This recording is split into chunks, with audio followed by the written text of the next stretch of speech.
Good morning students. आज हमारा जो टॉपिक है फिजियोलॉजी एंड स्पोर्ट्स इंजरी, जिसमें कि हम सबसे पहले फिजियोलॉजी को देखेंगे।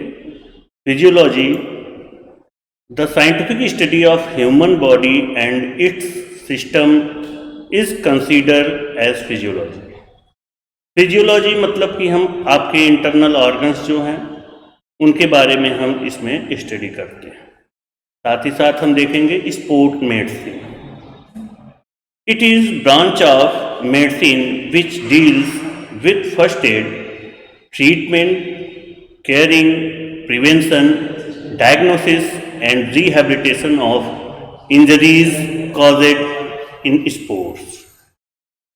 तो फिजियोलॉजी में हम जो हमारे मोटर कंपोनेंट्स हैं उनके बारे में स्टडी करेंगे इस चैप्टर में।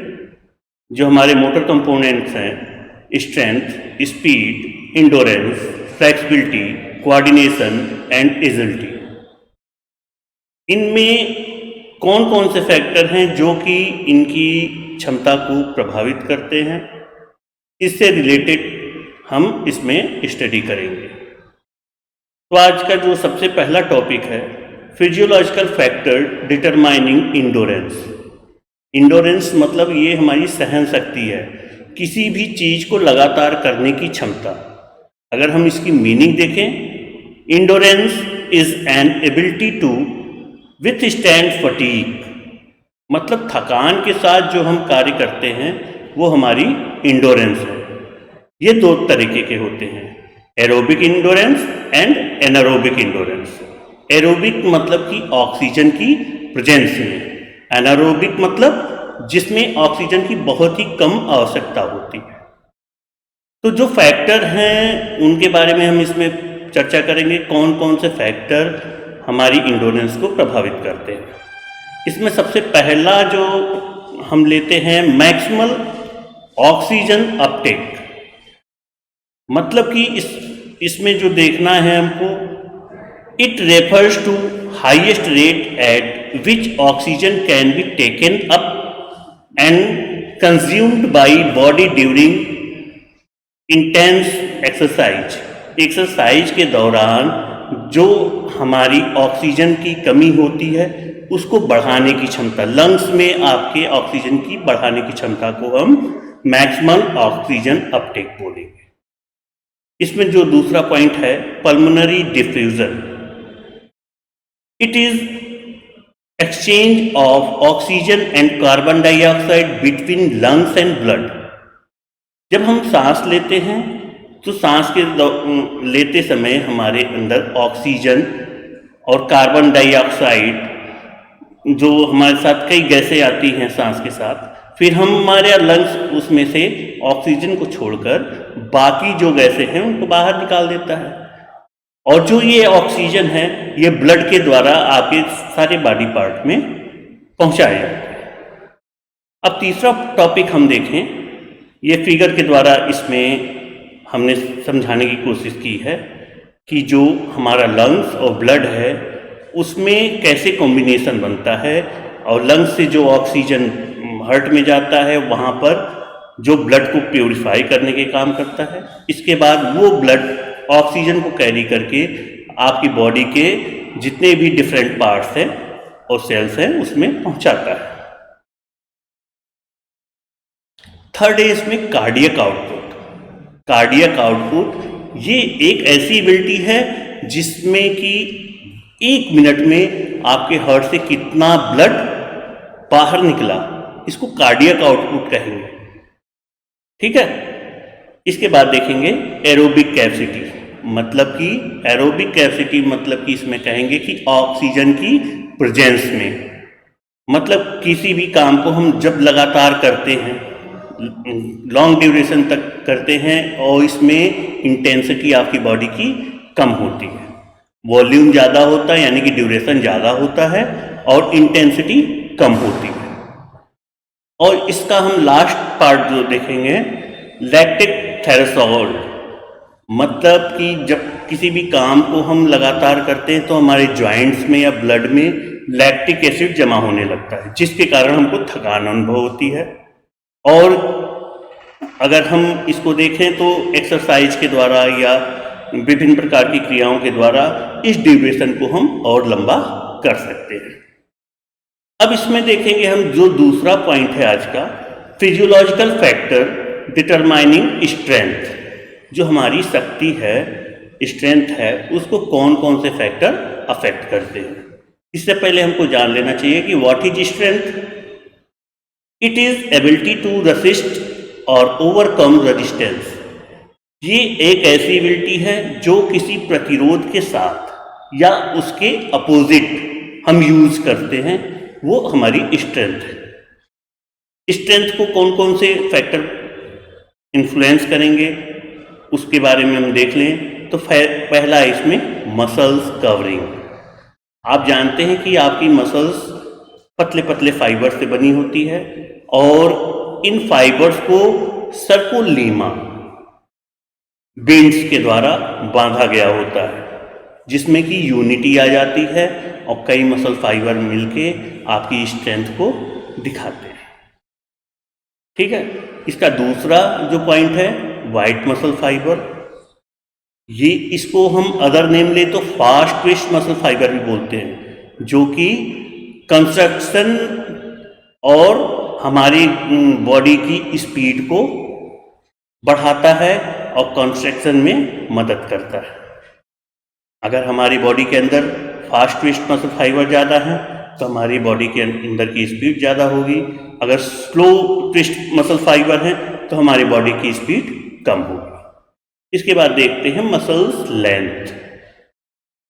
आपके बॉडी में अलग अलग टाइप की मसल्स हैं।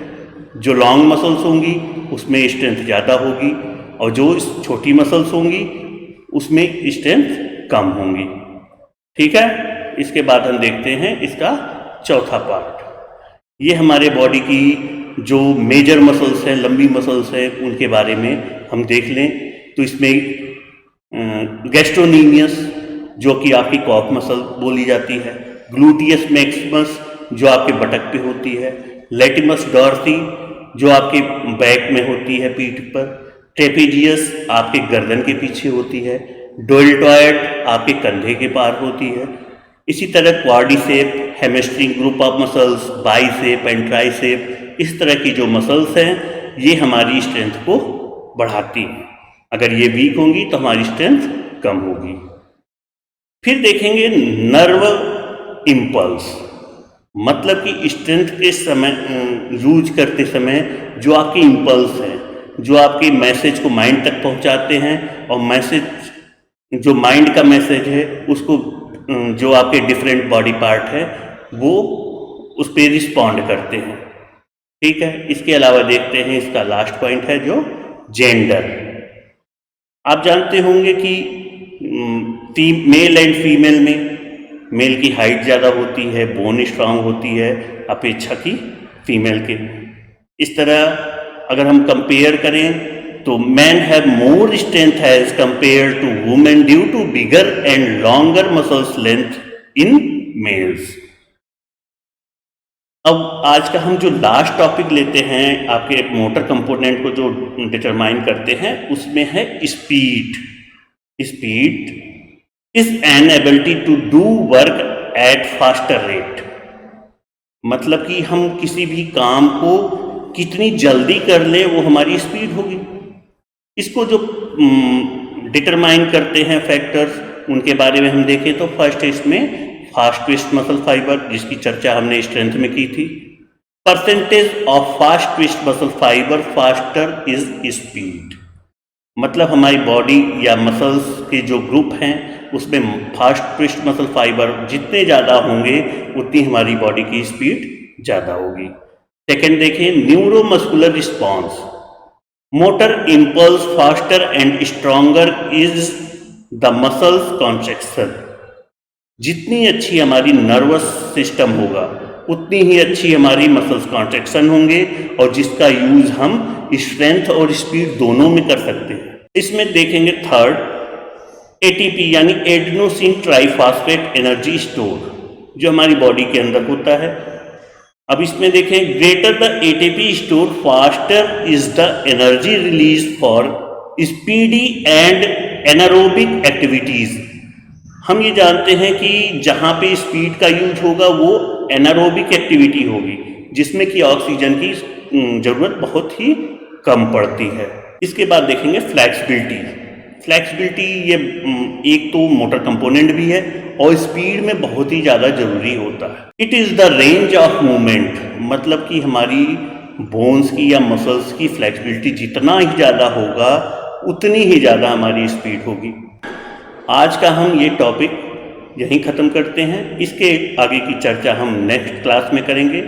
इस टॉपिक से जो रिलेटेड आपको होमवर्क मैं देने जा रहा हूँ, इसमें 5 क्वेश्चन हैं, जिसमें कि 5 मार्क्स, 3 मार्क्स और 1 मार्क्स तीनों इंक्लूड हैं। फर्स्ट क्वेश्चन है, discuss the physiological factor which determine the components of physical fitness. इसमें आपकी 4 फिजिकल फिटनेस के कंपोनेंट है, इनको डिफाइन करना होगा।